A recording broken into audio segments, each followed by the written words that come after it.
et les représentants syndicaux voilà, de France Média Monde, et puis moi que je puisse aussi vous faire un point sur la situation au Sénat actuellement. Donc, pour vous refaire rapidement le contexte, nous sommes dans une situation où on a appris la semaine dernière, quasiment du jour pour le lendemain, que le gouvernement, en la personne de Rachida Dati et le Sénat, avait décidé de mettre le projet de holding à l'ordre du jour du Sénat. Donc, par c'était une procédure assez inédite puisque puisque c'est du jamais vu que nous étudions des textes en moins de 48 heures au Sénat. Les différents groupes de gauche, nous nous sommes fortement opposés à ces méthodes, tout comme au projet en lui-même de fusion de l'audiovisuel public. L'idée qui est celui de la proposition de loi de Laurent Lafon, le président de la commission culture du Sénat dans laquelle je siège, c'était cette idée de holding, donc de mise en place d'une structure, d'une direction regroupant l'audiovisuel public, et cette fusion que nous dénonçons globalement parce que cela ne nous semble pas une solution répondant aujourd'hui aux enjeux de l'audiovisuel public, et Rachida Dati qui a finalement assez peu d'arguments voilà, pour nous parler de cette fusion, qui nous parle de nécessité pour l'audiovisuel public aujourd'hui en France de s'adapter aux enjeux du numérique, alors que l'audiovisuel public aujourd'hui est quand même assez compétitif en la matière, avec une offre numérique qui se développe et qui n'a pas besoin d'une fusion pour se faire entre Radio France. France TV, l'INA, France Média Monde. Et derrière cela, on a plusieurs grosses inquiétudes, à la fois sur le financement de l'audiovisuel public, et peut-être que les différents représentants de syndicaux aussi de France Média Monde voudront revenir sur l'historique aussi de la structuration de France Média Monde et de la jonction entre RFI et France 24. Bref, donc on a quand même une inquiétude sur les moyens qui seraient alloués à l'audiovisuel public, même si Rachida Dati s'en défend. Et puis, il y a la question de ce directeur exécutif voilà, qui serait donc à la tête de cette holding, et donc à la fois de l'indépendance des rédactions et de la pluralité des rédactions, qui est aussi ce qui fait aujourd'hui la force de l'audiovisuel public, et dire qu'on aurait aujourd'hui besoin d'une fusion pour être plus compétitif sur l'espace numérique. C'est pas vraiment ce que nous disent un certain nombre d'analyses, qui disent que c'est justement une pluralité à la fois de points de vue, de rédaction, de manière de traiter l'information, qui permet aussi de traiter des publics différents sur différentes plateformes. Et puis voilà, cette direction unique, enfin ce président, cette direction unique pour l'audiovisuel, eh bien, pour l'indépendance de l'audiovisuel public, nous pose un problème. Et puis le Rassemblement national à l'Assemblée nationale semble s'être aussi rangé derrière l'idée qu'une telle organisation lui serait favorable en cas d'arrivée au pouvoir, pour pouvoir aussi à la fois contrôler et démanteler l'audiovisuel public, qui est l'un de ses objectifs. Voilà, je vous laisserai compléter. Là, l'objectif aujourd'hui, c'était de vous parler plus spécifiquement de France Média Monde, qui est inclus dans cette holding. À l'Assemblée nationale, lors de la première discussion qui avait été stoppée par la dissolution, la France Média Monde avait été sortie donc de ce projet de holding, avec notamment une opposition du ministre des Affaires étrangères sur cette question.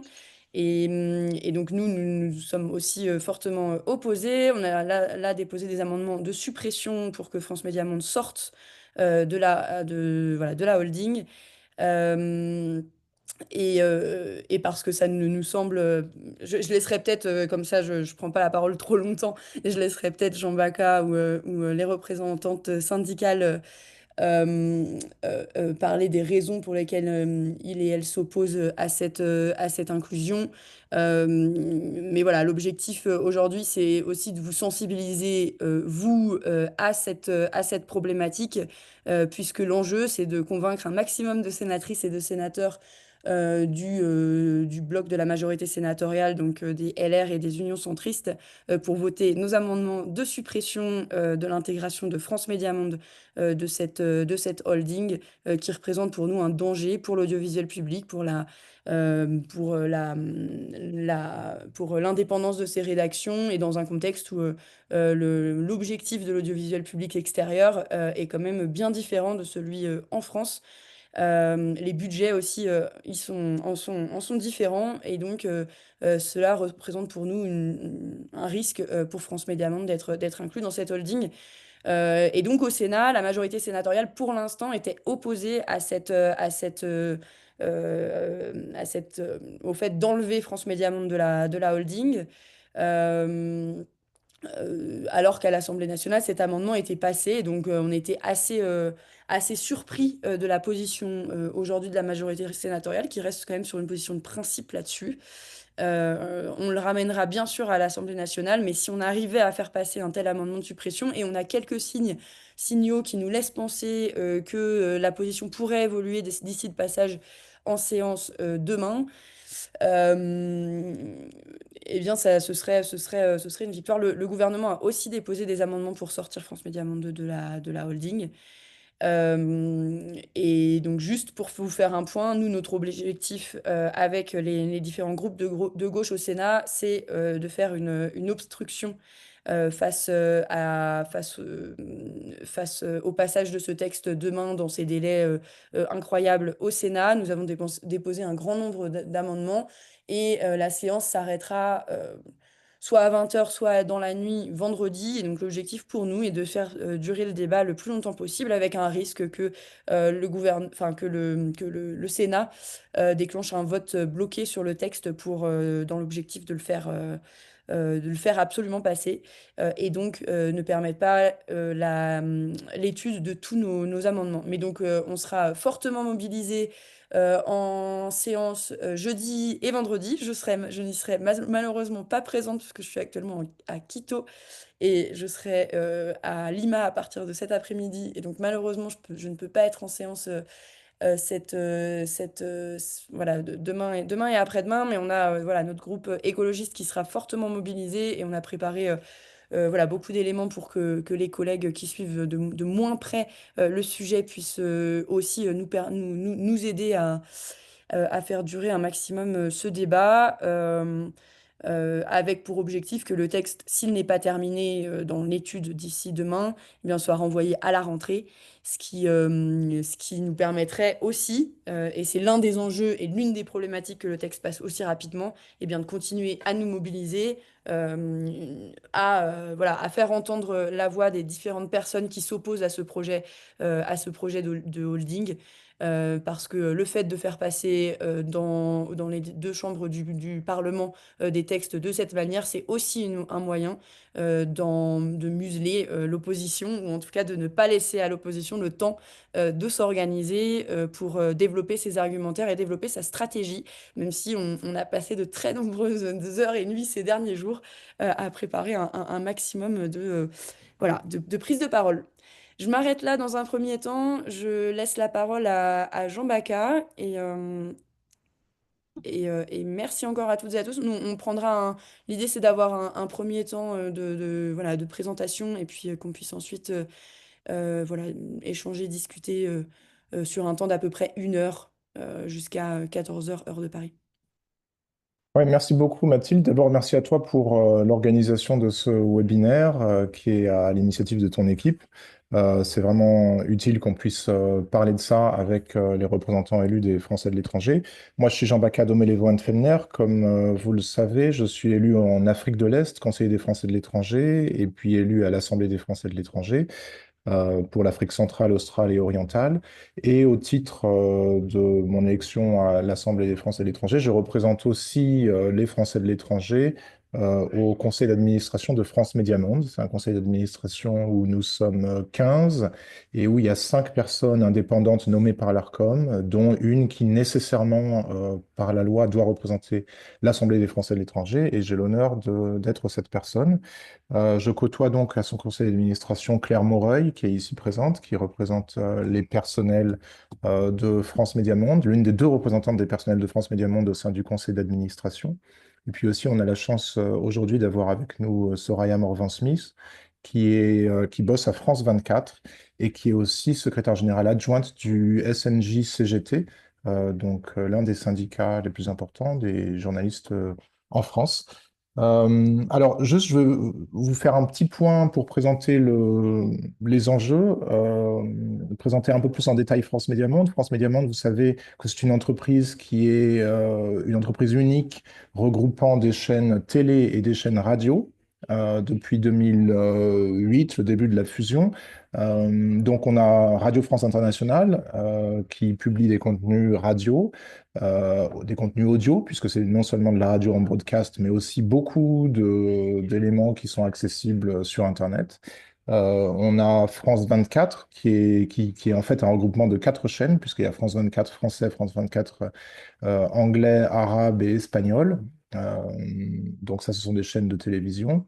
Et puis, on a aussi Monte Carlo Doualiya, qui est une chaîne fait de la radio et des contenus numériques, évidemment, et qui est diffusée dans les pays arabophones, au Maghreb et au Proche-Orient principalement, mais aussi sur d'autres canaux, en région parisienne, par exemple. Alors, toutes ces 3 médias sont regroupés au sein de France Média Monde, et France Média Monde, c'est l'entreprise de l'audiovisuel extérieur de la France. À ce titre-là, France Média Monde reçoit des subventions publiques. Actuellement, le concours de l'État, c'est quelque chose comme 273 millions d'euros par an, sur un budget d'à peu près 300 millions d'euros. Et puis, pour vous donner un ordre d'idée, à côté de ça, les gens qu'on envisage de mettre aussi dans la holding, c'est Radio France. Radio France, c'est 600 et quelques millions d'euros de concours publics. Et puis, c'est surtout France Télévisions. France Télévisions, c'est 2,6 milliards d'euros de subventions publiques chaque année. Donc, vous voyez qu'on a là des mastodontes par rapport à nous. Et en fait, en termes d'audience et de travail journalistique, c'est pas du tout le même travail. France Télévisions et Radio France, comme vous le savez, elles s'adressent à un public français vivant en France, essentiellement, ou en tout cas un public vivant en France. Donc vous avez la démographie française, on est quelque chose comme 60 et quelques millions de personnes en tout. Il faut savoir que France Média Monde touche énormément plus de gens que ça, quelque chose comme un peu plus de 250 millions de gens regardent ou écoutent au moins l'une des chaînes du groupe en linéaire, c'est-à-dire en broadcast ou bien en numérique, chaque semaine. Donc chaque semaine, on touche au moins 250 millions de personnes. Il y a un demi-milliard de foyers dans le monde qui disposent de la réception d'une des chaînes au moins de France 24 chez eux à domicile. Donc vous voyez qu'on touche énormément de gens. Et moi, depuis que je siège au CA de France Média Monde, c'est-à-dire depuis mars 2024, je suis vraiment stupéfait par l'efficience de France Média Monde en termes de la quantité de travail qui est faite avec le peu de moyens mis à disposition. Alors, ça veut dire que c'est pas forcément une chaîne qui a un concours public satisfaisant. Il faut savoir que les France Média Monde se reposent sur tout un tas de collaborateurs qui ne sont pas salariés, qui travaillent à la pige aux 4 coins du monde et qui sont de vrais studios de production à eux seuls, qui captent des sons, des images, qui font de l'écrit, qui font du montage, etc. Et c'est grâce au travail de ces innombrables collaborateurs, en partie, que France Média Monde produit un contenu d'une si grande qualité. Et il faut savoir aussi qu'on est dans un moment stratégiquement très important. France Média Monde veut être la voix du soft power français. Mais quand on dit la voix du soft power français, il faut bien prendre conscience que il n'y a pas et on ne veut pas de lien trop fort avec l'exécutif national. C'est très important que France Média Monde conserve son indépendance.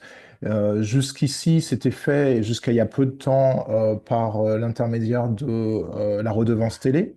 C'était un impôt prélevé sur tous les Français qui disposaient d'un téléviseur. Et cet impôt-là, eh ben, l'État, en gros, n'y touchait pas. C'était de l'argent qui allait directement, sans pilotage excessif, qui allait aux chaînes de l'audiovisuel public français. Aujourd'hui, on est sur l'affectation d'une part de TVA. Au moins, ce sont des ressources affectées. Et on n'a pas besoin de les faire passer chaque année par le budget de l'État qui est discuté avec le gouvernement qui dit ah ben, on veut enlever tant, on veut rajouter tant à telle chaîne, etc. Donc c'est très important cette idée d'indépendance parce que on est dans un contexte géopolitique où vous n'êtes pas sans savoir qu'il y a des tensions qui font que la France officielle, entre guillemets, l'exécutif français est mal vu dans certains pays d'Afrique notamment, et il y a des tensions liées à l'influence russe, l'influence turque, l'influence chinoise notamment dans le monde. Il y a aussi le retrait de Trump de l'audiovisuel public américain. C'est très important. Il y a une entreprise qui s'appelle USA Global Media, USAGM, qui a mis à la porte sur le carreau des tas de collaborateurs avec une réduction budgétaire drastique. Et donc, il y a plein de chaînes à l'heure où l'on parle, de fréquences radio un peu partout dans le monde qui étaient attribuées à USAGM, à des radios comme Radio Free Europe ou Radio Liberty, qui sont vacantes. Et il y a un enjeu important de pouvoir nous repositionner sur ces fréquences-là, c'est-à-dire les reprendre et produire du contenu dans les langues qui étaient déjà utilisées sur ces fréquences-là pour le public que l'on touche habituellement, enfin les catégories de public, c'est-à-dire des gens qui vivent à l'étranger simplement, que l'on touche habituellement avec France Média Monde jusqu'ici. Voilà tout. Donc, le but du gouvernement et le but de Dati, c'est sans doute de faire passer sa réforme coûte que coûte et de trouver dans sa réforme des choses à dealer avec la majorité présidentielle, parce que vous savez que son enjeu du moment, c'est de prendre la mairie de Paris et d'être candidate unique pour les Républicains et la minorité présidentielle actuelle, candidate à la mairie de Paris. Donc, il est vraisemblable qu'il y aura un certain nombre de choses qui seront issues d'un deal. Par exemple, le gouvernement est favorable à ce que France Média Monde soit exclu du périmètre de la réforme qui fabrique une holding unique. Et ça, il y a un certain nombre de LR au Sénat, comme Mathilde l'a dit, qui sont prêts à bouger là-dessus. C'était un peu une surprise de voir que LR a voulu réintroduire France Média Monde dans le périmètre. Mais bon, ça va peut-être bouger très rapidement. Et il y a des sénateurs, et notamment Roger Carucci, notamment Madame Catherine Belriti, qui est sénatrice siégeant au conseil d'administration de France Média Monde, qui sont d'accord pour essayer d'exclure, revenir à l'exclusion de France Média Monde du périmètre de la holding. Après, il y a des raisons, et je pense que Soraya en parlera, mais il y a des raisons évidemment de s'opposer pour nous, la gauche, à la totalité de ce projet de holding, sachant bien que peut-être que la petite victoire qu'on pourra remporter dans les mois qui viennent, si ce n'est parce qu'il va y avoir une prochaine lecture à l'Assemblée nationale, évidemment, après la lecture au Sénat, qui est pas du tout finie et qui est pas sûr de se finir cette semaine, comme l'a dit Mathilde. Peut-être qu'on va arriver à gagner uniquement l'exclusion de France Média Monde du périmètre d'une holding qui sera créée à partir du moment où la majorité présidentielle se mobilisera, minorité présidentielle, pardon, se mobilisera pour faire passer ce projet de réforme à un moment donné. Voilà, j'en ai dit suffisamment. Merci encore une fois à Claire et à Soraya d'être ici. Peut-être qu'on donne rapidement la parole à Claire puis à Soraya et ensuite on aura le tour de parole à tout le monde. Claire? Bonjour à tous. Donc moi, je suis représentante du personnel élu au conseil d'administration.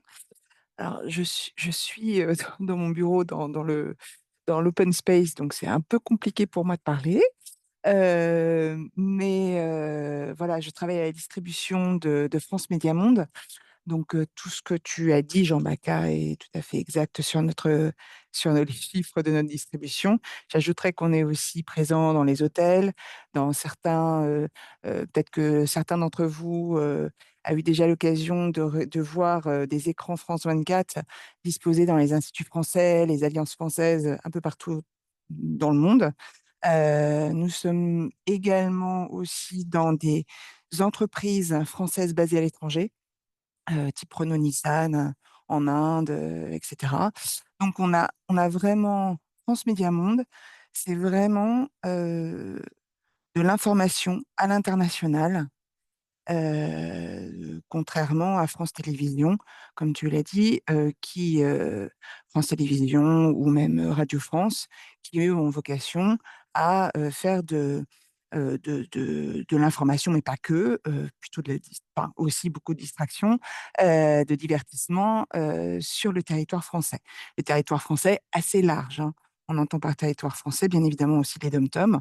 Et il faut savoir que de plus en plus aussi, France Télévisions étend sa patte en Afrique. D'ailleurs, je pense que Jean Bacca, tu as peut-être déjà remarqué. Voilà. Donc, nous, moi, je dirais que à la base, moi, je suis une historique de France 24. Je dirais qu'à la base, déjà, quand on a été en fusion avec RFI et MCD, ça n'a pas été simple. Ça s'est même fait plutôt dans la douleur, de part et d'autre. Hem, que maintenant, on commence à peu près à avoir justement quelque chose de stable et que là, maintenant, il faudrait se rebasculer sur une holding, enfin sur une fusion où on ne sait pas trop où est-ce que ça peut nous emmener, en fait. On a entendu que, il y avait un député, je ne sais plus lequel, hein, qui avait dit que: «Ah bah, pourquoi pas remplacer, France 24 par France Info». Bah, ouais, mais c'est pas du tout la même chose et c'est là où, il y a une méconnaissance, quand même au niveau des politiques, des médias spécifiques de France Médias Monde. Voilà, qu'est-ce que je peux vous dire d'autre? Bah, chez nous, bien évidemment, si vous voulez, tout ce qui est dit nous inquiète parce qu'on ne sait pas, le fin fond du truc, c'est quand même quand on est absorbé comme par une entreprise, enfin, si on est absorbé par une entreprise comme France, Télévisions et Radio France, c'est quand même des entités ce sont des mastodontes à côté de nous.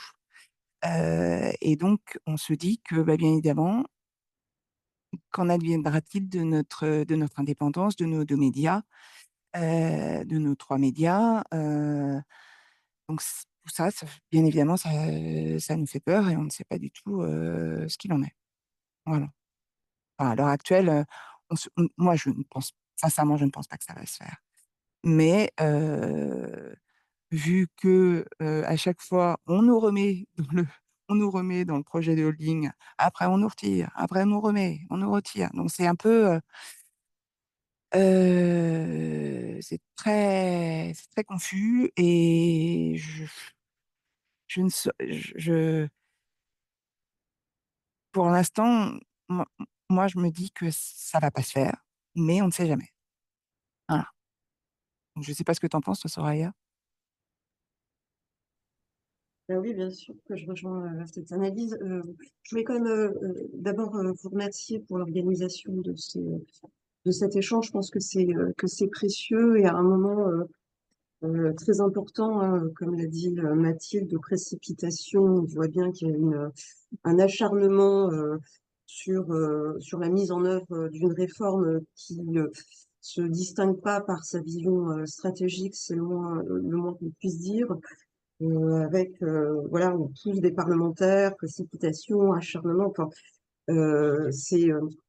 enfin voilà, un rapport qui a été commandé, qui a été missionné auprès de Laurence Bloch, dont on sait qu'il était enfin voilà, un instrument de légitimation d'une réforme qui non seulement date et dont les justifications ont très très peu de sens quand on connaît la réalité des rédactions. Alors, vous dire aussi que pour ma part, je serai présente jeudi et sans doute vendredi aussi en séance au Sénat. J'ai demandé mon accréditation. Effectivement, c'est un moment très très important pour France Média Monde parce que le paysage informationnel a changé. C'est le cas dans le monde, mais c'est aussi le cas en France, avec une énorme concentration des médias dans les mains de personnes, milliardaires pour beaucoup, qui ont des projets qui ne sont pas des projets d'information, mais qui sont des projets de mise à l'agenda de certaines problématiques politiques et un rapport à l'information qui s'est considérablement dégradé. Là où France Média Monde fait un travail crucial sur la désinformation, sur les faits, et où il y a encore un espace pour la critique, pour la vérification, on voit, alors moi je peux vous parler de ce qui se passe dans l'Hexagone, mais on voit quand même une dégradation assez grave du paysage. Euh, Claire l'a mentionné, on a pas mal de signaux. Alors, bon, il semble y avoir une idée qui se dégage pour sortir France Média Monde, mais ça reste encore confus avec euh, quelque chose qui n'est pas encore tout à fait clair. France Média Monde, c'est une toute petite structure dans l'audiovisuel public avec des efforts de productivité qui sont énormes et où concrètement, on est arrivé au bout de ce qu'on pouvait faire aujourd'hui, où on est dans des conditions de production qui sont extrêmement lourdes en termes de charge de travail, en termes d'organisation, avec énormément de précarité, de sous-traitance.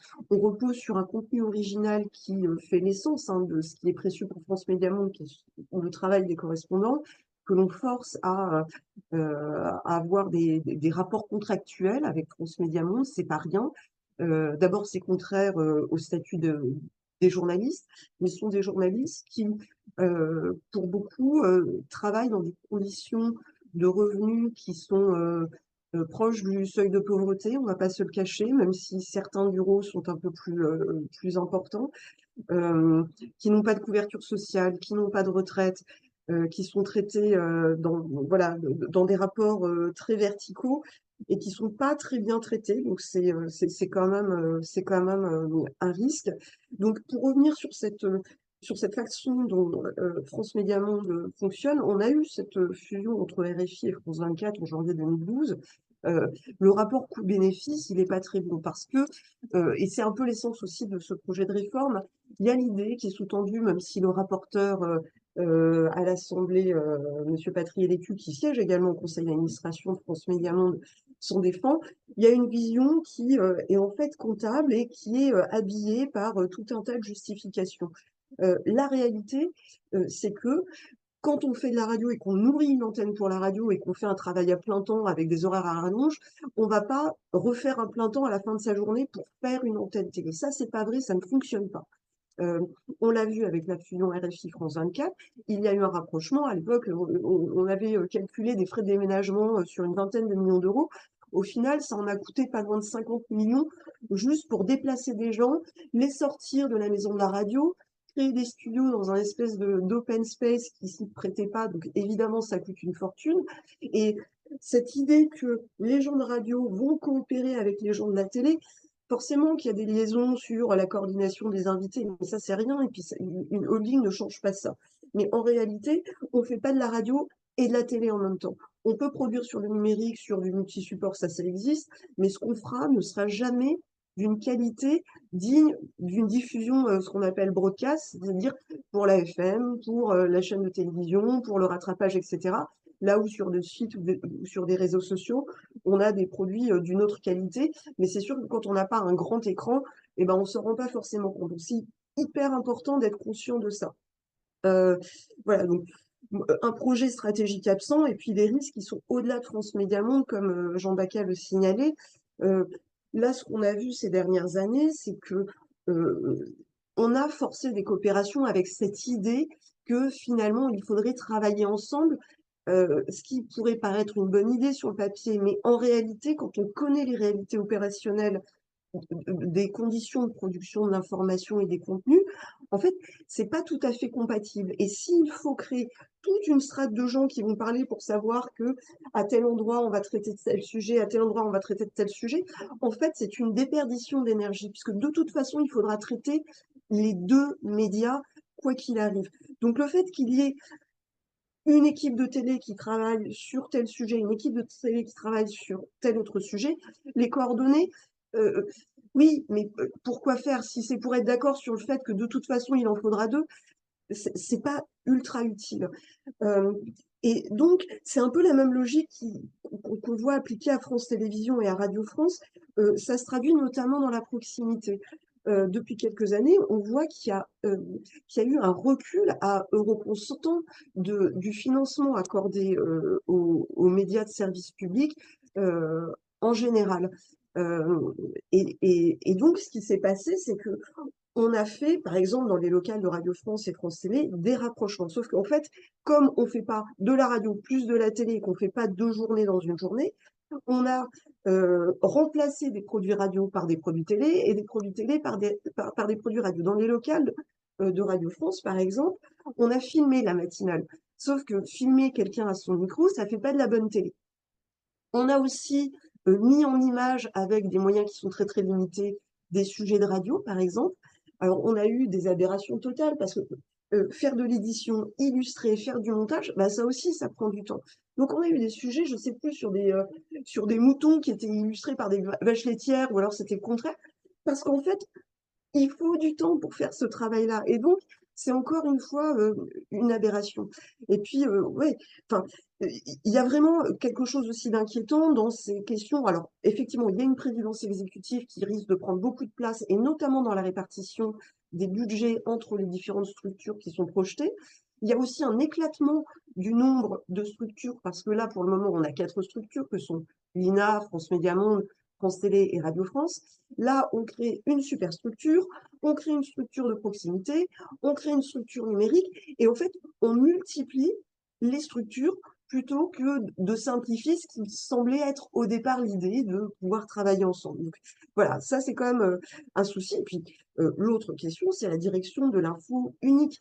Qu'est-ce que ça veut dire sur la façon dont on va traiter l'information? Évidemment qu'on a besoin d'être intelligent sur la façon dont on développe le numérique. Il y a des savoir-faire et les médias de service public français travaillent déjà sur ces questions en matière de cybersécurité. France Média Monde est leader et partage son savoir-faire avec d'autres entreprises, avec les autres entreprises du service public audiovisuel français. Et donc, les coopérations, en fait, elles existent, elles sont là. La holding, elle se justifie en rien, à part avec cette idée que derrière, on pourrait faire des économies, en oubliant au passage, parce qu'on a une étude d'impact qui nous dit que ça va quasi rien coûter, enfin que c'est à coût zéro. Un peu plus tard, le rapport Bloch nous dit que ça va être quelques dizaines de millions d'euros, mais que de toute façon, ce sera compensé. Aujourd'hui, si on retire 1 million à France Média Monde, c'est une langue qu'on supprime, parce qu'on est arrivé au bout des économies qu'on pouvait faire. Donc, il y a cet enjeu. Et cet enjeu aussi du financement, il est extrêmement sensible pour France Média Monde, parce que on a effectivement un bassin de téléspectateurs et d'auditeurs qui peuvent se connecter à nos antennes et à nos supports numériques qui est extrêmement important. À un moment où en plus France Média Monde pourrait être un leader mondial en fait, hein, avec des moyens tout à fait réduits, et en même temps on risque de se décrédibiliser durablement. Et la réputation en ligne, bah, c'est quelque chose voilà, euh, de très sensible, et une fois qu'on l'a dégradé, revenir en arrière, bah forcément c'est compliqué. Mais être perçu comme un média d'État dans ce contexte, c'est clairement pas une bonne idée. Et puis, pour les correspondants, ça va aussi sans doute poser des problèmes de sécurité dans un contexte où, effectivement, alors c'est vrai en Afrique, hein, avec un exécutif qui n'est pas forcément vu, comme le précisait Jean Bacca, mais cette indépendance, si elle n'est pas associée à nos pratiques journalistiques, en fait, elle décrédibilise toutes nos missions. Donc vraiment, c'est ultra important. Et d'autant que Emmanuel Macron a eu un point de vue sur les activités de France Média Monde qui est totalement instrumental. Il l'a dit à la conférence des ambassadeurs à 2 reprises, qu'il fallait se servir de France Média Monde. Ça, c'est très dangereux. Et ça envoie de très mauvais signaux euh, aux diverses chancelleries dans le monde, à nos auditeurs, à nos spectateurs, mais aussi aux supports qui nous diffusent. Ça peut être quelque chose de très, très problématique. Voilà. C'est un peu confus, excusez-moi, mais voilà, il y a plein de raisons de s'opposer à ce projet de holding, des raisons pour l'information, euh, des raisons pour l'image que l'on a, des raisons qui sont stratégiques, parce que pour pouvoir développer les entreprises, on va avoir besoin de ressources. Et si on repasse encore 3 ans à avoir des échanges sur le statut des élus, sur la répartition de ceci ou de cela, sur des questions juridiques, ben, en fait, nos entreprises qui sont ultra agiles, qui travaillent comment dire, sur des moyens très très limités, en fait, ça va leur peser énormément dans leur fonctionnement et dans leur transformation. On a besoin de ces ressources. France Média Monde, c'est un groupe qui se renouvelle sans cesse, hein, qui interroge ses pratiques techniques, ses pratiques éditoriales, etc., ses coopérations. Et puis pour les coopérations, tout ce qui vient, tout ce qui parle de l'actualité en France, c'est entre 80 et 90% des sujets issus de France Télévisions pour l'actualité française. Il faut bien le comprendre. En revanche, ce qu'on n'arrive pas à faire très très bien, que je peux vous en parler puisque moi je suis chef adjointe à France 24, euh, quand on a des sujets de fin de canard issus du 20h qui nous parlent des éléphants dans le parc du Kalahari, bon, c'est bien gentil, mais enfin nous, nos spectateurs qui sont des décideurs, qui s'intéressent à la géopolitique, etc., ces petits sujets de fin de canard qui sont très appréciés par des gens qui suivent le JT depuis leur salon en France, parce que ça leur ouvre autre chose. Bon, bah, quand on est au Kenya, quand on est au Sénégal, et puis qu'on regarde ça, bon, ça paraît une vision peut-être un peu décalée. Et voilà, nous, on a un vrai enjeu à être capable d'atteindre des populations pour lesquelles l'information n'est pas disponible, pour lesquelles l'information sourcée est précieuse et à qui on peut apporter quelque chose. On est là pour apporter des clés de compréhension dans le monde à des gens qui sont éduqués, qui sont des leaders, parce qu'il y en a beaucoup parmi les gens qui nous regardent. Et il y a aussi des gens qui n'ont accès à rien et auxquels on apporte quelque chose qui est absolument vital. Voilà. J'ai été un peu trop long, je vais m'arrêter là, mais je reste disponible si vous avez des questions. Merci beaucoup, Soraya. Et je vois que Jean Bacca, t'as levé la main, je te passe la parole. Dans un sens, juste dire sur l'évaluation des coûts, parce que c'est en effet l'un des points en fait, sur lesquels on a un flou total, avec des chiffres qui ont été différents, qui ont été donnés par Rachida Dati notamment. Mais il y a quand même des analyses qui montrent qu'une telle fusion coûterait 150 millions d'euros. Donc en fait, le fait de dire qu'une fusion ne coûterait rien et que voilà, ce n'est pas vrai. Je vais juste revenir là-dessus et juste sur le point de l'influence, enfin voilà, du rôle, de l'outil que serait France Média Monde pour le soft power français dans le monde, dans une période où, notamment dans un certain nombre de pays africains, ben, on est en difficulté et on doit aussi repenser la manière dont on échange avec les sociétés africaines. Et ben, France Média Monde, dans de nombreux rapports, a été pointé comme l'un des éléments absolument central et stratégiques pour avoir cette discussion et ce dialogue avec les sociétés, notamment africaines, en ne prenant pas une approche surplombante aussi de ce dialogue avec les sociétés, mais bien de s'intégrer, Soraya en a parlé, de prendre cette analyse fine venant aussi des sociétés, avec des personnes qui sont basées dans le pays aussi, et qui donc parlent et s'expriment pour ces auditeurs aussi locaux, et pas pour des auditeurs en France voilà, euh, qui auraient un rapport à ces pays et à la manière dont on traite l'information de pays étrangers un petit peu différente et peut-être un peu plus superficielle. Je te passe la parole, Jean Bacca, et puis après, on ouvre un temps de questions et d'échanges. Oui, oui, c'est important qu'on ait ce temps de questions et d'échanges qui a déjà commencé d'ailleurs dans le chat. Merci à Henri. Juste, je voulais rajouter un point qui est évident, c'est le point comptable. S'il y a une fusion qui regroupe France Médias Monde avec les autres opérateurs, dont France Télévisions et Radio France, déjà rien que pour France Télévisions et Radio France, le total de la subvention publique, c'est plus de 3 milliards d'euros par an. Et nous, à côté de ça, nous, France Médias Monde, on est à moins de 10 fois, enfin 10 fois moins que ça. Donc on est le petit pousset et il y a fort à parier que s'il y a un PDG unique pour la holding, eh ben, l'argent qui va à l'extérieur de la France va devenir la variable d'ajustement, de la même façon que au niveau national, les budgets de l'aide publique au développement, ils sont variables d'ajustement parce que la majorité des parlementaires, eux, ça touche pas du tout leurs administrés, qu'on réduise l'aide publique au développement. Donc là, de la même façon qu'on réduise le service public d'information à l'étranger, ça va pas toucher, ça va pas affecter beaucoup, pas mal de parlementaires et l'exécutif national aussi, qui est soumis à des contraintes électorales, voire électoralistes. Et donc, ce petit pousset va devenir une variable d'ajustement et il y a fort à parier que on diminue demain les budgets de France Médias Monde simplement parce que ça fait plus de... Enfin, les parlementaires et le gouvernement voient plus d'intérêt à augmenter les budgets des médias nationaux qui émettent en France, plus proche de leurs administrés ou des personnes qui les élisent. Voilà, la discussion est ouverte peut-être. N'hésitez pas à lever la main et à vous présenter au début de votre prise de parole, si vous voulez bien. Sachant que les gens qui sont là sont des élus des Français de l'étranger, donc élus au suffrage universel direct tous les 6 ans par les Françaises et les Français résidant hors des frontières de la France.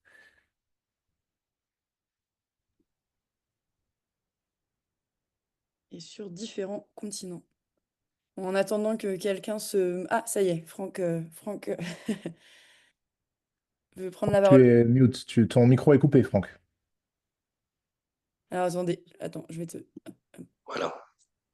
Voilà, je l'ai remis, c'est pour éviter de créer des bruits de fond pendant les discussions. Bien, bonjour à tous.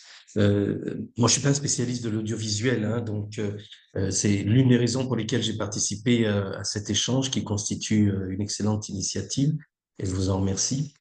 Alors d'abord, sur le territoire français, il est vrai aussi que pour nous, les télévisions du territoire français constituent des liens. Et c'est très important, c'est-à-dire que ce ne sont pas seulement des contenus pour les Français, mais pour les Français de France et en France, c'est aussi pour nous qui sommes à l'étranger, c'est notre lien. Et on a quelquefois plus tendance à regarder les médias nationaux que France 24, que nous suivons aussi. Et inversement, quand je suis en France, je remarque en tant que Français de l'étranger, j'ai envie de regarder, de suivre France 24, de savoir ce qui se passe dans le reste du monde, comme s'il y avait un manque. Et de la même manière, j'ai observé que beaucoup, parce que moi je suis élu donc en République démocratique du Congo et je réside à Kinshasa depuis 1988, j'ai remarqué que beaucoup de Congolais qui vivent en France ou qui vont en France ont besoin de ce lien avec l'extérieur. Donc, c'est assez. Quelque chose d'amusant aussi, c'est que l'idée du soft power, eh bien, pourra être un argument, peut-être pas à vendre, mais qui risque de s'imposer auprès de certains sénateurs ou députés, qui finalement, alors que bon, c'est un argument qui dessert France 24, pourra servir dans les débats parce que certains députés ou sénateurs auront trouvé que le soft power justifierait de suivre effectivement ce que demandent nos élus à nous. Bon, cela mis à part, c'est un peu, un peu une plaisanterie. Ce qui m'inquiète, parce que je suis toujours en lutte contre ces idées de concentration, c'est d'effectivement d'avoir une concentration publique. Une concentration publique, c'est d'autant plus dangereux que nous ne savons pas quels seront ceux qui vont animer les institutions françaises demain. Et nous savons que service public, intérêt général ne rime pas toujours avec propriété publique. Et c'est un peu le risque parce que moi, j'ai toujours cette crainte de ce qui pourrait arriver dans les urnes à un moment ou à un autre et on aurait des outils de propagande. Parce que ce qui fait la différence avec France 24, Et c'est très perceptible quand nous discutons avec non seulement les Congolais autour de nous, les membres de la communauté française, mais surtout d'autres communautés. On est assez surpris de voir que les communautés indo-pakistanaises, d'autres communautés européennes, d'Amérique, suivent France 24. C'est cette indépendance, cette histoire de neutralité. France 24 n'apparaît pas comme un outil de propagande, comme parfois sont interprétés malheureusement les médias nationaux français, qui apparaissent comme des outils de propagande, surtout quand il s'agit j'allais dire, des reportages, des commentaires sur la sécurité, sur l'immigration, etc. Et France 24 apporte une bouffée d'oxygène par rapport à certaines lignes éditoriales de nos médias. Donc cette indépendance éditoriale doit être conservée. Alors je ne sais pas si elle pourrait être conservée dans le cadre de cette concentration, je n'y crois pas trop. J'ai juste une petite question, c'est que je voudrais savoir si dans l'expérience que vous avez eue avec RFI, et si c'est justement un risque que vous craignez, est-ce qu'il y a eu une centralisation des fonctions? C'est-à-dire que même dans le cadre d'une concentration, est-ce que vous avez pu garder vos fonctions financières, administratives, la gestion de vos ressources humaines, et puis aussi la capacité à déterminer, j'allais dire, à la fois votre business model, votre façon de fonctionner et vos stratégies. Donc, est-ce que il y a eu j'allais dire, une fusion? Est-ce qu'il y a eu une centralisation ou est-ce que vous avez pu garder? Et est-ce que vous avez des éléments, peut-être Mathilde a des éléments par rapport à ce qui est projeté sur cette éventuellement centralisation qui est en réalité une concentration? Alors, au niveau des services supports, c'est-à-dire les ressources humaines, la communication, la distribution dont je fais partie, plus, qu'est-ce qu'il y a d'autre? Les finances, bien évidemment. Oui, on travaille pour les 3 entités, à savoir France 24, RFI et Monte Carlo Doualiya. Maintenant, je vous dirais que, hem, alors il y a certains services qui ont gardé, leur précaré, concernant RFI. Mais moi, pour ma part, ça a enrichi mon offre parce que justement, je distribue à la fois France 24, mais RFI et MCD et Monte Carlo Doualiya au niveau du hors domicile. Hem, pour enfin, Soraya pourra plus en parler, mais pour les rédactions, elles sont totalement indépendantes, mais il y a des passerelles, notamment, enfin, tu me dis si je me trompe, Soria, notamment au niveau des correspondants. Maintenant, les comment et certaines émissions, qui sont faites conjointement avec RFI, notamment en espagnol et quelques-unes sur France 24 en français et RFI en français également. Voilà. D'accord, merci. Peut-être pour compléter, en fait, les correspondants, comme ce sont des indépendants, entre guillemets, la nature de leur métier est de proposer, en fait, des reportages à différents clients. Qu'il y ait eu un rapprochement, en fait, ça n'a pas fondamentalement changé leur organisation, en réalité. Sur les fonctions support, effectivement, elles ont été rapprochées, mais il faut être conscient d'un truc, c'est qu'un chargé RH qui gère 200 fiches de paye, quand on rapproche les services, il n'en gère pas 400 du jour au lendemain, c'est pas possible, ça fonctionne pas comme ça. Donc il y a eu des rapprochements. En revanche, ce qui s'est passé pour pouvoir financer, compenser voilà, le déséquilibre budgétaire que provoquait cette transformation, c'est qu'il y a eu un plan de départ où plus de 300 personnes ont quitté les rédactions. Et comment ça se traduit? Ça se traduit par des non-remplacements, par des antennes qui vont être un peu plus creuses, où il va y avoir peut-être plus d'échanges ou des interviews plus longues, plutôt que plus de reportages. Donc en fait, ça se traduit comme ça. Donc c'est peut-être pas ultra perceptible quand on est téléspectateur ou auditeur de façon immédiate et consciente, mais les transformations, elles se passent là en fait. Euh, et, euh, et comment dire, et pareil hein, sur la maintenance des outils métiers informatiques, les spécificités des outils de montage, de développement euh, solutions métiers, les synthés, enfin, je vous parle de trucs techniques propres à la radio, propres à la télévision. Bon, ben, la maintenance informatique, quand on est chargé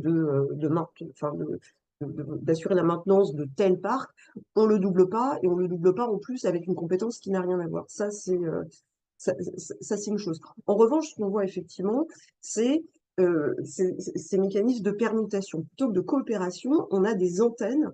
Le studio bimédia de RFI, en fait, il sert à ça, où on a des émissions de radio qui sont enregistrées en vidéo, où on a de la radio filmée. Alors, la radio filmée, elle est hyper intéressante le matin pour l'interview politique, parce qu'elle fait l'objet de reprises dans les chaînes de télé, mais c'est pas pour autant une réalisation télé. Donc, il faut être bien conscient de ce truc-là. Voilà, donc on a eu des expériences assez peu heureuses aussi avec la diffusion de France 24 en anglais sur l'antenne de RFI anglophone. Ça a été un fiasco parce que la télé, quand on commence un sujet par sur ces images et qu'on est à la radio, bah non, ça fonctionne pas. Et en plus, c'est pas exactement les mêmes langages. Il y a une grammaire de l'image, il y a une grammaire de l'écriture qui est propre à la radio et qui est propre à la télé. Ça fonctionne pas exactement pareil.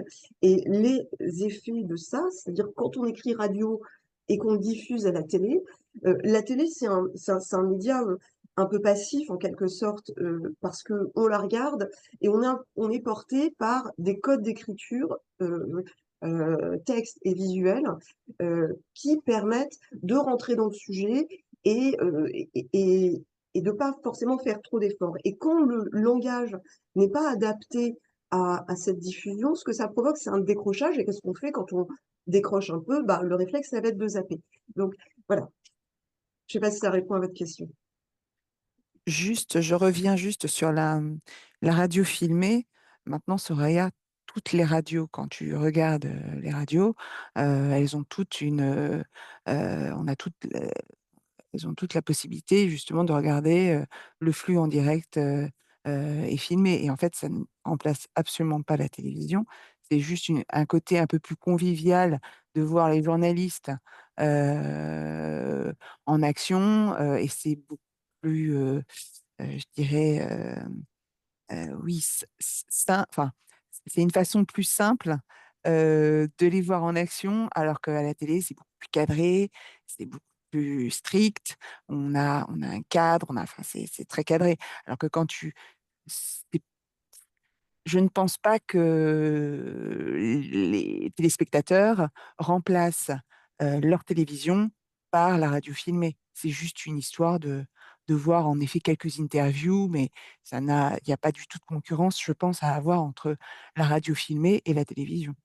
En tout Pour cas, moi, il n'y a pas. la radio filmée est un outil très utile en Oui, valorisation numérique.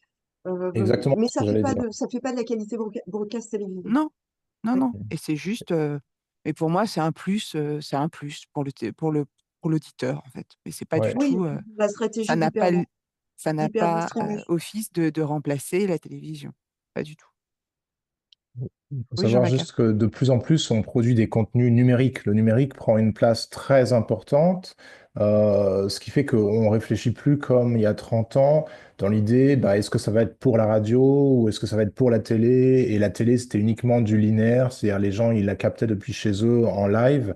Aujourd'hui, on fonctionne de plus en plus avec des contenus numériques et il y a plein de gens qui reçoivent, qui consomment en gros des produits, pour parler la novlangue FMM, des produits vidéo ou audio, ils les consomment via les réseaux, via Internet et tout. Et donc, c'est sûr que dans ce cadre-là, maintenant, comme les gens sont, notamment les plus jeunes, ils sont dans une société de l'image, si on veut faire passer une interview dans les médias sociaux, et ben, ça va être beaucoup mieux s'il y a une image pour la supporter et si les gens cliquent et que ça déroule un flux vidéo.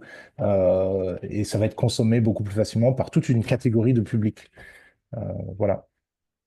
Notamment Instagram, TikTok, YouTube. On t'entend plus. On t'entend plus. Non, parce On que ne je t'entend parle à plus. mon fils qui me dérange. Euh, et en fait, justement, on a comme projet de faire, de rapprocher tous nos médias et de faire en sorte que on, on ait en fait un développement au niveau des réseaux sociaux et ainsi de suite, un peu plus fort que ce qu'on a à l'heure actuelle. Parce qu'on a bien conscience que les jeunes ne regardent plus la télé.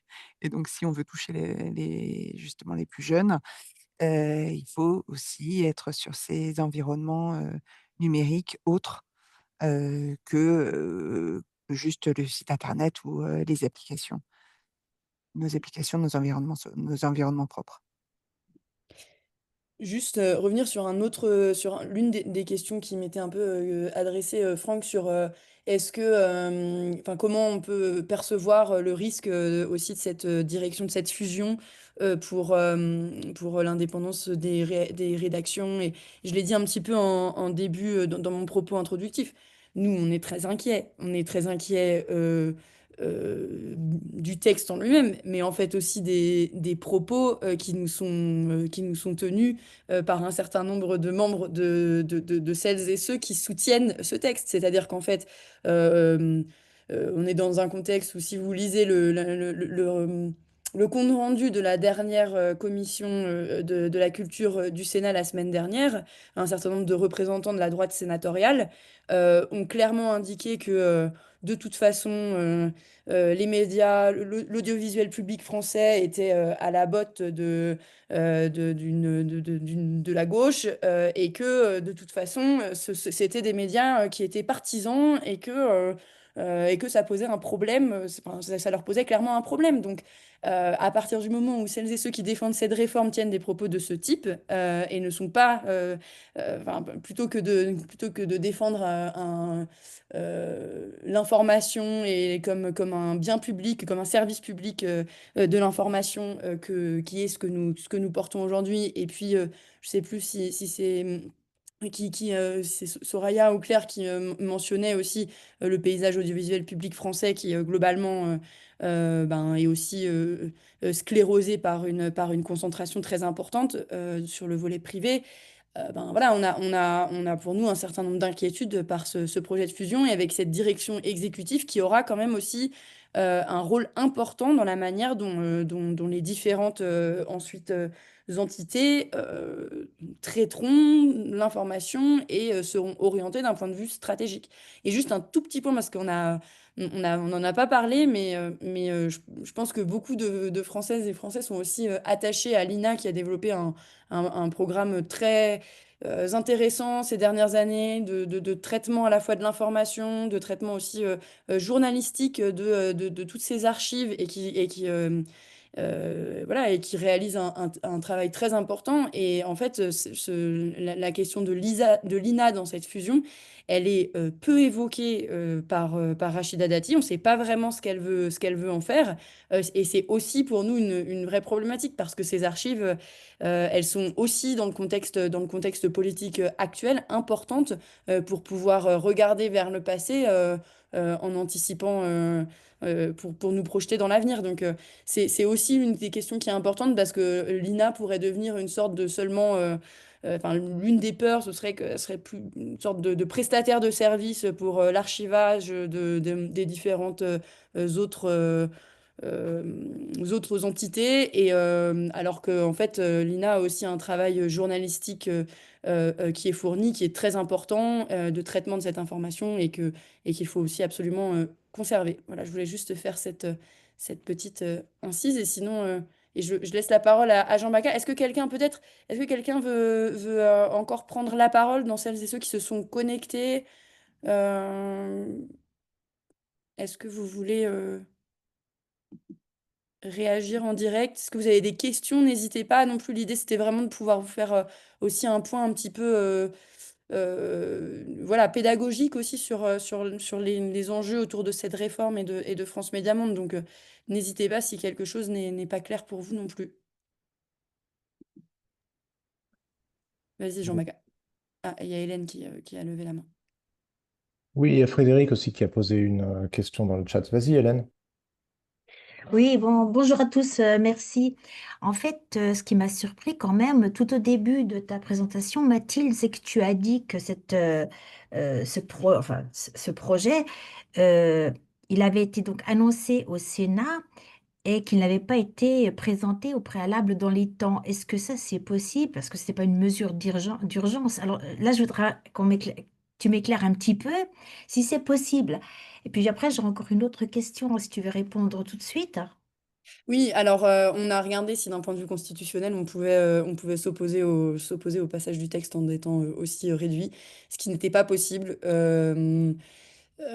C'est plutôt une question d'us et coutumes des institutions. C'est-à-dire qu'en fait, on a eu une annonce que le texte passerait lundi. Je crois que c'était le lundi.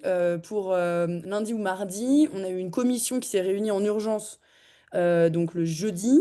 Donc ça nous laissait, en fait, il y a un dépôt des amendements qui est avant, donc qui était le mercredi soir. Donc ça nous a laissé en gros moins de 48 heures, moins de 24 heures même, pour déposer des amendements et donc pouvoir avoir le débat en commission au Sénat euh, pour cette discussion du jeudi. Et puis là, je vous disais en début de réunion, bah, moi je suis en Amérique du Sud cette semaine.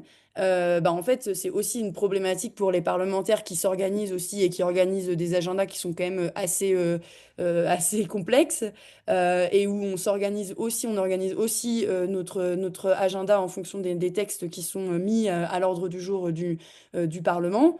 Et donc, ce type de mesure fait que je ne peux pas être présente en séance pour discuter de ce texte qui est absolument majeur pour les Français de l'étranger, pour globalement notre audiovisuel que nous souhaitons défendre, parce que je l'apprends une semaine avant, en fait, même pas 3 jours avant de partir. Donc, c'est aussi une problématique voilà, démocratique, en fait, de permettre aux parlementaires de s'organiser. Il y a plein d'autres parlementaires qui ont dû annuler tous leurs rendez-vous de la semaine, très importants. Il y avait plein de choses très importantes cette semaine pour être présentes en hémicycle. Et c'est très bien qu'ils puissent l'être, mais voilà, c'est pas une manière et c'est pas une manière de respecter le Parlement, encore une fois. Voilà, c'est des méthodes qui, comme on l'a vu hier avec la loi du plomb, par exemple, qui amènent à restreindre l'espace démocratique et l'espace de débat parlementaire. Oui, ça, on a vu ça hier. Ouais, ouais. On était vraiment tous atterrés aussi de ce recul. Je peux encore garder la parole 2 minutes? Vas-y, vas-y. Simplement pour vous dire, bah oui, que cette concentration des médias, bien sûr, n'a jamais. On sait ce que c'est. Ce n'est pas du tout favorable justement à notre démocratie. Donc, merci d'y veiller. Et puis, je voulais demander aussi à Soraya Morvan-Smith. En ce qui concerne le statut des journalistes indépendants, bon, bah, alors moi je suis comme Monsieur Zeller en Allemagne, et nous avons un journaliste qui est très très présent, mais il a quand même un statut assez précaire. Comment est-ce que ça se passe? Est-ce qu'il y a la possibilité oui, de les protéger un peu mieux? Voilà, Euh, c'est ma La deuxième question. possibilité de protéger mieux les correspondants, c'est ça? Oui, exact. Oui, alors il y a plusieurs choses. En fait, on a ce problème du rapport commercial et de correspondants, alors, surtout pour France 24, parce que on les force en quelque sorte à créer une entreprise qui les prive de tout droit lié au droit du travail, par exemple. Il y a beaucoup de pression qui est faite sur eux avec un directeur qui opère sans aucun contrôle, en fait, hein, qui est choisi parce qu'il assure une forme de stabilité où, en gros, les troupes sont tenues, entre guillemets, ce qui, je pense, arrange notre direction, mais qui a des conséquences très concrètes et absolument délétères. Mélanie Vogel, qui s'est saisie de la question, a démontré lors d'un séminaire qu'elle a organisé au Sénat il y a moins de 3 ans, je ne sais plus exactement quand c'était, mais qui démontrait à quel point ces correspondants opèrent dans une précarité extrême. Enfin, moi, je parlais avec un correspondant qui est normalement un des plus protégés. Il me dit, bah écoute, moi là, je commence ma journée à 6 heures du matin et je la finis à minuit parce qu'il faut enchaîner les directs. Je suis sur une zone un peu compliquée, que je suis au forfait et je suis à mon 20e jour de travail. à ce rythme, je n'en peux plus. J'ai d'autres correspondantes qui me disent, ben moi, mon congé maternité, ben, j'en avais pas. Une autre qui est enceinte et qui me dit, bah là, je travaille, mais je sais qu'il faut que je fasse un maximum parce qu'après, je vais pas pouvoir travailler. Et en fait, comme je facture, j'ai pas le choix. Des correspondants qui n'ont pas de couverture santé, dont certains ont des affections longue durée, qui se retrouvent avec des dizaines de milliers d'euros de frais médicaux. Pour certains, ils reçoivent une avance sur facture en début de mois. On a le cas d'une correspondante qui s'est retrouvée en mission à l'étranger pour la chaîne et qui a été hospitalisée pendant un peu plus de 4 mois. Elle doit aujourd'hui à la chaîne 20 000 euros parce qu'elle n'a pas pu travailler. Donc la chaîne lui réclame. C'est quand même des conditions extrêmement graves hein, qui les mettent dans des situations impossibles. Et ça, c'est quelque chose dont on n'arrive pas à parler avec la direction. Euh, donc il y a ça, il y a le fait qu'ils n'ont pas de retraite, etc. Et puis il y a leur statut vis-à-vis de la sécurité sociale. Donc nous, on va au ministère de la Culture pour leur expliquer que euh, qu'il y a quelque chose à faire sur la couverture sociale des correspondants. Alors, est-ce que dans le cadre des lois post-états généraux d'information qui seront traduits en un texte législatif d'ici l'automne, est-ce qu'il y a une porte d'entrée à cet endroit-là? Il y a aussi des propositions de Mélanie Vogel, mais il y a aussi une responsabilisation des entreprises qui ont une responsabilité sociale et économique, et c'est pas juste de l'affichage ou du social washing. Euh, donc, il y a quelque chose, à mon avis, de très important à mettre la présidence hein, devant ses responsabilités. Et moi, il me semble que certaines choses relèveraient sans doute du pénal au vu des conditions de travail. Moi, j'ai un correspondant à qui j'ai parlé il y a quelques jours qui me dit, écoute, j'ai jamais eu d'appendicite. Si je me fais soigner dans le pays où je suis, ça va coûter des dizaines de millions d'euros. Je pourrais jamais l'absorber. Ça va me mettre dans une mer de noire. J'ai réfléchi au truc. Si jamais ça arrive, je prends un avion, quitte à arriver en 1000 morceaux ou de risquer ma vie parce que je ne pourrais pas assumer ce genre de choses. Euh, les conditions dans lesquelles ils sont mis sont gravissimes. Donc oui, ça va passer par des efforts législatifs, par des efforts de plaidoyer auprès de la direction de France Média Monde, par une responsabilisation, par un travail syndical également, qui n'est pas facile à mener parce qu'en plus les correspondants sont extrêmement seuls, dispersés, avec des conditions compliquées, et certains plutôt que de parler des problématiques collectivement, ce qui est assez difficile parce que s'ils parlent de leurs problématiques à eux, ils sont très rapidement identifiables. Et en général, ce qui se passe, c'est qu'ils ont une espèce de backlash où en gros, ils sont punis, ils sont transférés dans un pays, pas avoir de revenus, ou alors d'une année sur l'autre, on va rien leur commander, ou alors on va proposer à une personne qui n'a rien à voir avec les correspondants de France Média Monde, on va lui dire, OK, ben, on valide ton pitch sur le territoire où les correspondants sont censés avoir une relation contractuelle avec France Média Monde.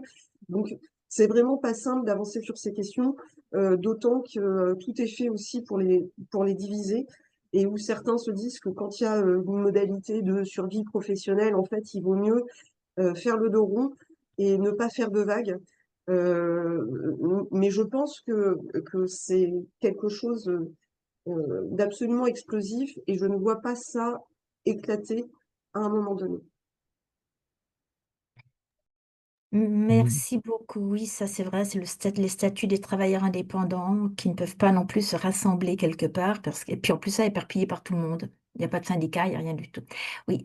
Enfin bon, c'était peut-être un petit Merci. peu hors sujet, mais Non, non, c'était très important d'en parler et c'est un travail merci Soraya d'en avoir reparlé, que Mélanie Vogel, qui pouvait malheureusement, qui aurait bien aimé être là aujourd'hui, mais qui pouvait malheureusement pas être présente, a aussi essayé voilà, de porter ces dernières années parce que cette question de la protection sociale pour les journalistes français à l'étranger, enfin voilà, Franck mettait dans le chat que c'est inadmissible.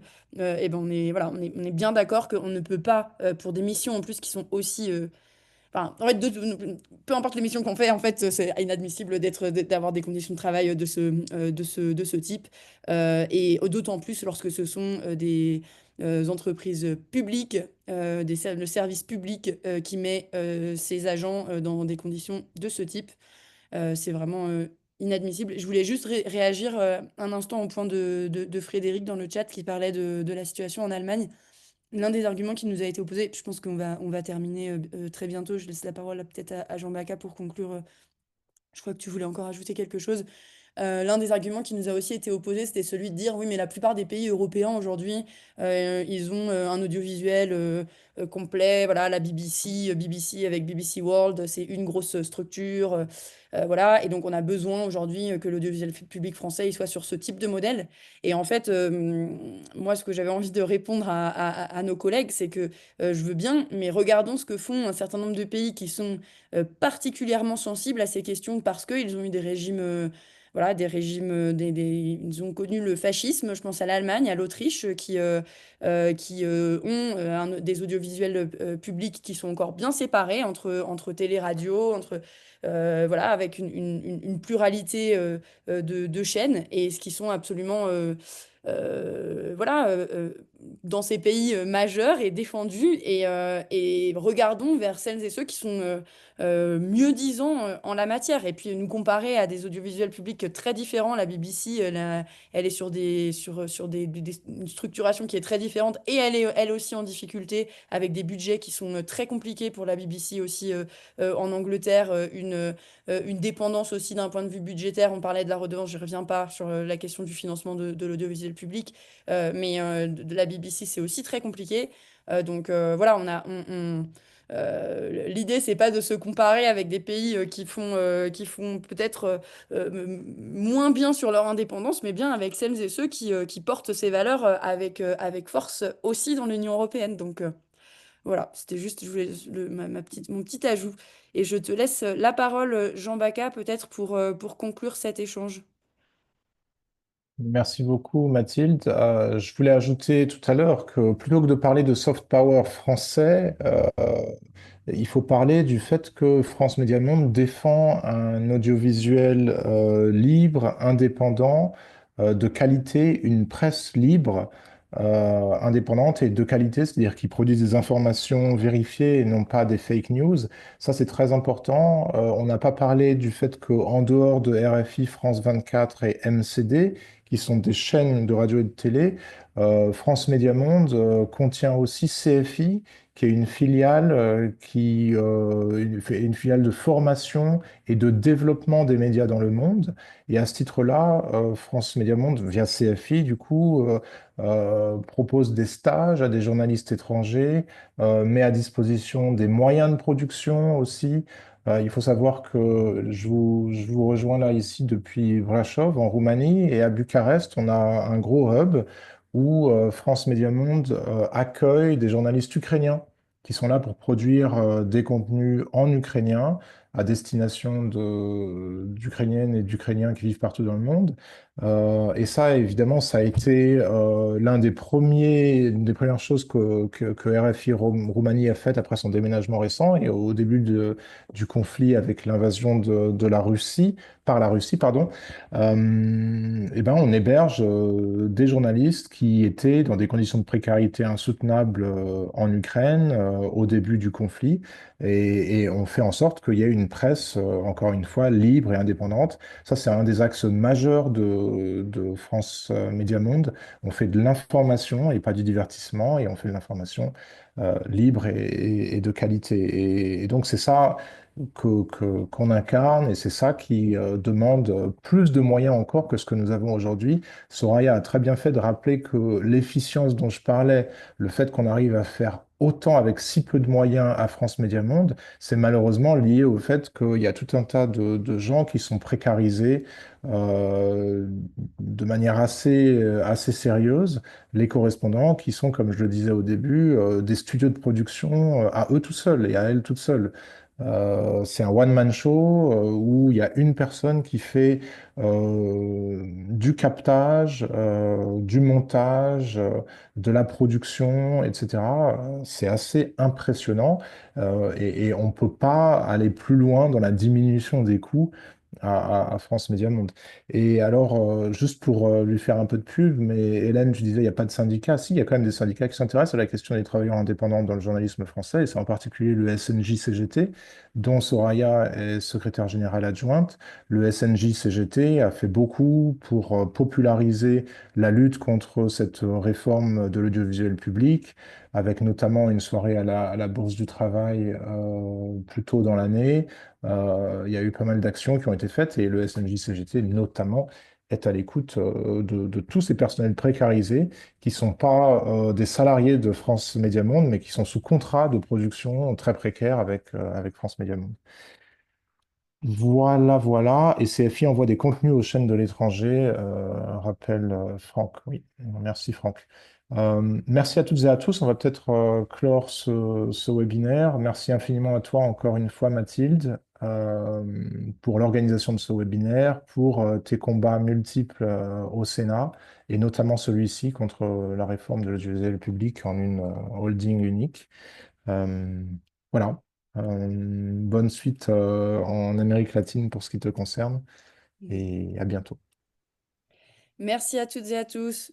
Merci à Au vous. revoir. N'hésitez Salut pas tout à le nous monde. dire quand la tribune est publiée, ce sera hyper utile et nous, on rebalance partout. Ce sera dans l'après-midi. Merci. Merci, au Au revoir. revoir. Au Au revoir. revoir.